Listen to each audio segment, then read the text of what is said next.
Hey guys, it's Sophie from Build Your Jungle, and today I'm going to be talking all about some plants that I find difficult personally. And I thought this would be interesting because a lot on this channel I'm talking about plants that do really well for me or plants that I'm really confident about. So today I'm going to be talking about ones that I find particularly tricky or have struggled with or am currently struggling with. And yes, I have gloves on because I have psoriasis on my hands and there has been Provanto used up in here recently. So the first plant is a plant that many people find very easy. My housemate finds it very easy to look after his, and as a genus, they've just always seemed to die for me. And it's ficus. The ones that I've tried the most with are Ficus elastica, but I killed a Ficus Audrey at the beginning of my journey. God, I've killed so many ficus. Basically, any ficus that I tried just died, and it got to the point where I just thought, a fiddle leaf fig as well, and I just thought, you know what, maybe they're not for me. But my housemate had one of these, which is Ficus elastica Abidjan, and they are so beautiful. They have black leaves and red midribs, and I was kind of obsessed with it. So I really wanted one of my own, and I got one from Tom Garden Centre. But again, I struggled, and I thought, what am I doing wrong this time? And I really thought about it. It dropped a few leaves, and I thought the only thing that I can think of that I'm doing wrong with this plant is not enough light, potentially. So I stuck it under more light than I thought it would have needed. So hopefully I might have cracked the code to why ficus hate me. I guess if the takeaway from this plant for me is just to know that they need more light than you think. And also, ficus need more moisture than you think. I've not been letting this dry out as much as I did previously, and that seems to be doing well for it as well. So doing well for it as well, that sounds ridiculously silly, but I really hope that this lives and does better, because look at those midribs, so cool. I love really dark foliage. The next plant is a plant that when people see people get this plant, they often say, why? Why do this to yourself? Do you hate yourself? Do you want to drive yourself round the bend? And if the answer to that question is yes, you should get a baby Calathea. Or if you're living in the south of England, Calathea. I have an excuse for this one, because I didn't buy it. My housemate bought it for me, and I thought, oh, here we go again. I do actually have another small Calathea, I can't say it. I've been trying to say this, like, this is my 5th try to say I've got a baby Calathea Makayana. But the other one does fine, and it's because it's in a place I see often. It's on the sideboard next to my bed, so I don't forget to water it. This one, I have it with a bunch of other plants that I need to think of another way to arrange them, really, because they're not displayed in the best way.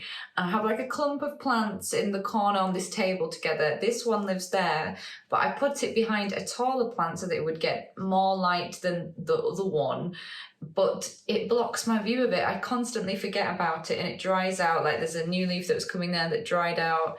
It lost a leaf from me just forgetting about it for like a month. Milo, what are you doing? Calathea crisp up really easily. They're really sensitive to underwatering, but in a little way, the silver lining of this is it's easy to tell when they need water because they will start to droop or the leaves will start to curl slightly. How I prefer to water Calathea is to top water like 3 times, and then the 4th time I will bottom water just to make sure that all the roots are getting the moisture that they need. There are so many weird noises happening in the background. I don't even know.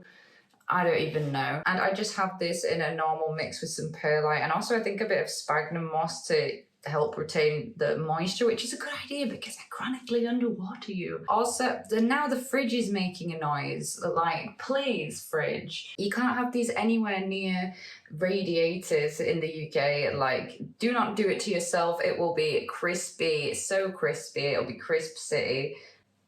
Do you have thrips? No, I actually think you don't have thrips. I find this is generally true of all genus of plants, But basically, the larger calathea is, the easier it is to care for. The more it will also recover if you do underwater it. I had a really big calathea medallion being not watered when I was away for a whole week, and it was completely dying of thirst and all drooped over, looked completely dead.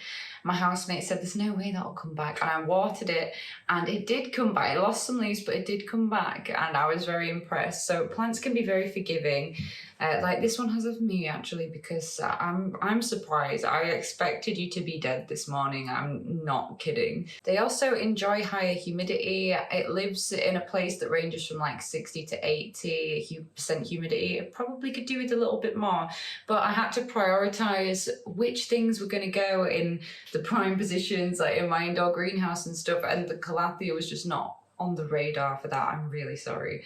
That was really rude of me, but it's true. So for that reason, a lot of people like to keep them in their bathrooms. Our bathroom's pretty overloaded at the moment though. I think you're just gonna have to, I'm just gonna have to remember to water this plant more. So to sum up, really dramatic and will crisp at the slightest change in heating situation, but very pretty and can, if given attention, do super well. I'm sorry, I feel guilty, honestly. I feel guilty to these plants. This next one is the plant that I have had the most personal, massive struggle, emotional battle, my absolute fiend for years.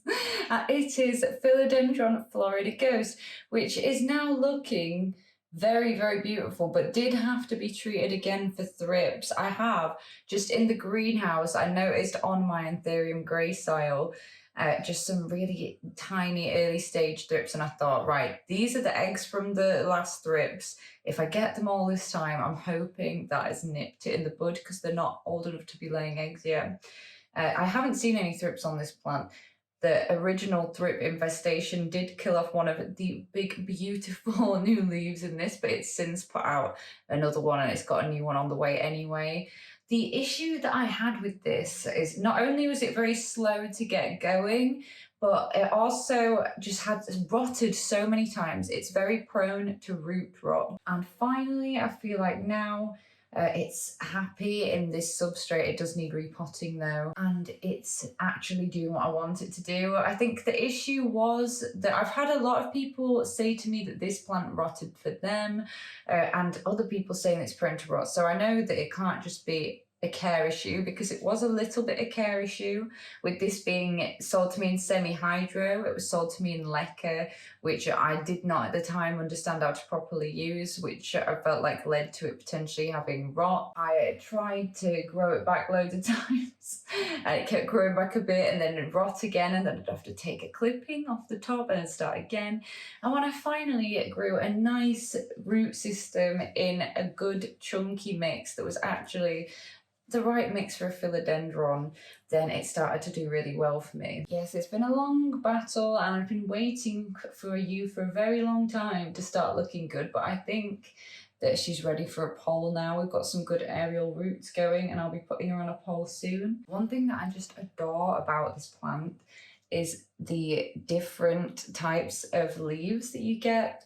They usually, if you're giving them very bright light, they will come out white. Like you can see this newest leaf is coming out a nice creamy white colour. Sometimes they will stay white and just start to slightly fade. Sometimes you'll get a mottled leaf like this one.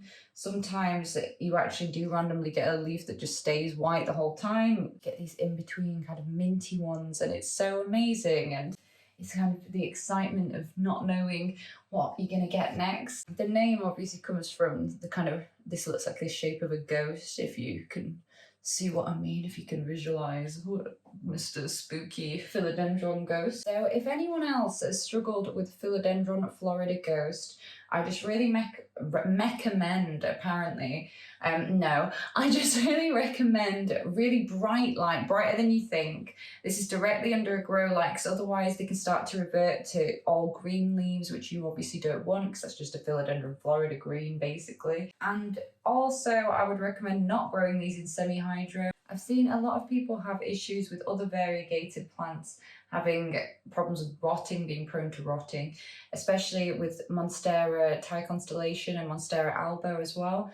And I would recommend avoiding semi-hydro. I personally think that for fast-growing plants, it's not suitable anyway, because with the roots of the Monstera and the Philodendron, they are so strong and fast-growing, they just take over a pot straight away. Like, I will be showing you guys at some point in a video soon my El Choco's roots, and it's crazy. I can't believe it in such a short time. So in my experience, semi-hydro encourages the roots to grow even faster, and then you're constantly having to up pot. And if you can't, or you don't notice that it needs doing yet, then all those roots go into the water reservoir and then they rot, and it's just a big upkeep nightmare that I really don't suggest for those types of plants. What I think it can work well for is like begonia and things with less really badass huge root systems. But I really, for these guys, recommend a chunky mix because it just works better, it's more manageable, and it also gives the roots that air circulation that they need to avoid rotting as well. But boy, do I love this plant. It's so good. I love it so much. And I'm really excited to see if I can get the leaves to size up, because when these leaves are bigger, they get really more dramatic lobes, and it's really something special. This plant is a plant I regret to inform you is in this video, because I did not want to struggle with this plant. I've also not had it very long, and I talked about it in a haul video, and it's an Anthurium forgetii seedling, and it is such a cute little seedling. And the first leaf that came out in my care was this one, which I foolishly ripped, which I do not count at that point as me struggling with this plant. Where I'm struggling with this plant is on this new leaf. It's already got some kind of issue, like just straight off the bat to me that looked like I checked for pests. It seems fine, like I know there's been thrips in this area, it has been sprayed. I honestly think it's fungal, especially because it's an anthurium and they often get fungal issues, and it just looks, I'm also a bit out of breath because I've been running up and down the stairs to get all the plants individually, because I don't want to like bring plants together from different areas in case, what was this little dance? It's the thrip dance, in case they have thrips. I do think this is a fungal issue. I've been really babying this plant in the sense of paying very close attention to the substrate's moisture level and not over or underwatering it. It's in the ideal situation humidity wise. That's the only thing that's making me think as well, fungal issue, high humidity, maybe I just need to up the air circulation and treat with a fungicide, we'll see. I did say when I talked about this plant in the haul originally, oh, lots of people have problems with forgetii. I hope that I won't be one of those people. Yeah, it's just the little tip of that leaf. If it is a fungal issue, I don't want it to spread. If you guys are anthurium lovers, if anyone's an anthurium forgetii successful grower and you have any tips for me, please do leave me tips about this plant. I am very curious. I will just be retreating with fungicide and upping the air circulation in that greenhouse. See how that goes. There's a fly in here again. It can't be helped. It's summer. There are plants in here. They think it's a jungle. Just don't fly in front of the camera, please. Next, I have two back from the brink of death recovery stories. And I've got my Alocasia Freudeck. I believe it was changed to Macrotiana. I'm not sure I'm going to put it on the screen, but I'm just going to carry on calling it a Freudeck. And my Syngonium podophyllum albo, which is now an actual plant. So I'm going to start with the Alocasia. This was bought by someone in a Facebook group. They sent me it with 5 nice leaves, about the same size as that, never like massive or anything. And I bought it when it was quite cold. It just immediately deteriorated after it had lived in my house in winter for a few weeks. It was kind of going dormant, dropping all of the leaves. And then, I kid you not, about 6 times I have forgotten about this plant. It's completely died back to nothing except just the rhizome at the base. I've just rehabbed it and let it come back all those times. It was really starting to get on my nerves.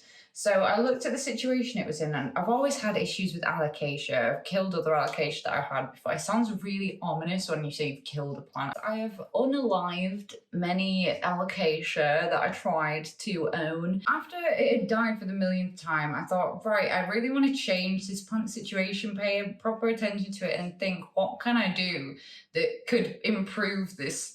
And I realised that there was all of these nodes on the rhizome that I was not taking advantage of. I'd seen people top dressing many aerials to help bring up humidity as well. And I did that, and it's all rooted down into the sphagnum, which is great. And then it pushed out this huge, beautiful leaf, which is so much bigger than this other leaf that's on its way out. And now it's got a new leaf on the way. So for the first time ever, this plant is not just going to be in the one leaf club. I'm so excited for it and happy. And I think that where I've gone wrong with alocasias was I've been planting them too high up. I think I've been planting them too high up in pots, and the root systems weren't developing strongly enough, and also temperature issues at other times and where they've been kept. But that's definitely it, I think. I'm really happy, and I posted a reel about this because this moss situation, like honestly, it's been like 3 weeks to this, from just this leaf to this, and I'm so pleased, and I'm really excited to share updates with you guys and see how this keeps growing, because I'm really happy with this one. Alocasia Friday, you were a plant I have struggled with but no longer struggle with. High five.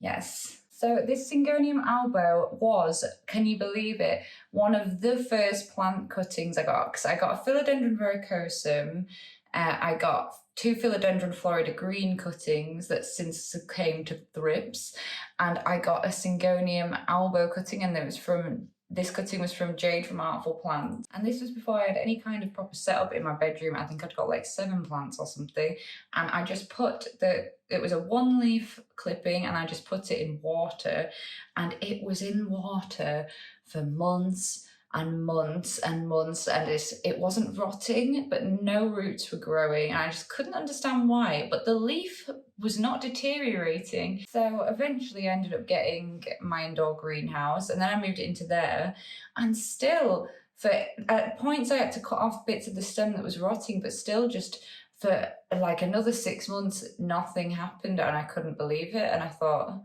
this is ridiculous, what am I doing wrong? I really think it was a humidity issue. As you can tell probably from its aerial roots, it is looking for something to climb, but it's also very humid where it lives now. I decided to cut off the leaf and do a wet stick cutting in sphagnum moss in a moss prop box, which had a clear lid and was directly under a grow light. And as soon as I did that, it started popping out baby leaves, and ever since, like, it's lost a few leaves at different points as it's been growing, and maybe when I've under fertilized at points, but it's growing really well. We've got some beautiful, look at that leaf, really beautiful variegation, and a new leaf on the way here. And with Syngoniums before, I can't remember it very well, but I'm pretty sure I had a different Syngonium that isn't one that I've got now that got root rot once when I was using a normal houseplant mix, but you can.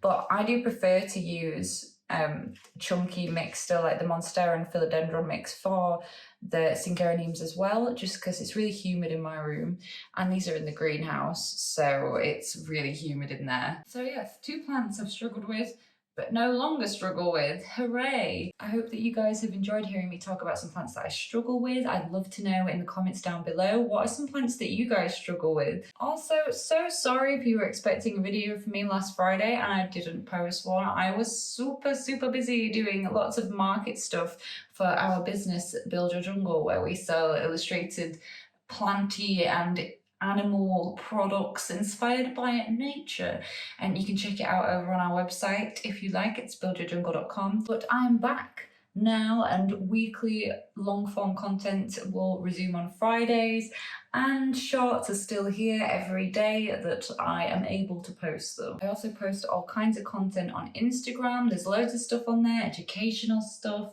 reels. We all like videos now. Thank you so much for being here. I really appreciate it. Thank you for watching this video, and I'll see you next time. Have a groovy day.